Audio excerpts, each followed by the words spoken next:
What's going on, everybody? This is your girl Brittany, and I'm here again with another episode of the Black Picture Podcast. You down with BPP?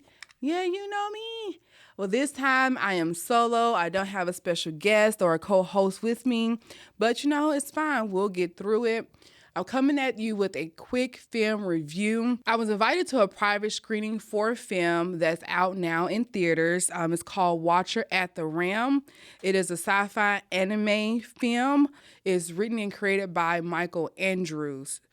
So to give you like a brief synopsis, Watcher at the Ram, when a talented game developer fed up with corporate life is cast into a monstrous pit, he finds himself caught between various planes of existence as he fights to rediscover himself, help others, and overcome various obstacles with the aid of the Spirit of Wisdom.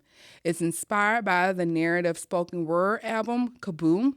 Watcher at the Ram is written again and directed by Michael Andrews. So my quick review of Watcher at the Ram. It was a unique watching experience, to say the least. It's live action, it's sci-fi, it's anime, and each segment of the film can kind of serve as its own standalone piece. So kind of think about it as Dragon Ball Z meets live action, but told in kind of like a collection of parables, right? You have all of these exciting things going on, so it's really visually entertaining. The story is multi-layered and it truly holds a message. It's really good food for thought, right? Because it's parables. It has like a spiritual element and realm to it. So it follows a guy named Michael who's getting off work one day and he's visited by a spirit, and this spirit is wisdom. The spirit's talking with him, kind of planting seeds in his mind, because moments later, the earth opens up and everybody falls into the pit. But you're able to get out the pit, and Michael works his way up out of the pit. And by doing so, he has to help other people, basically saving their souls and helping himself along the way too, right? And so with every soul that he saves, every obstacle that he overcomes, he levels up. And he can go across different dimensions. As he's leveling up, saving souls, he also gains weapons, tools, pieces of wisdom with him.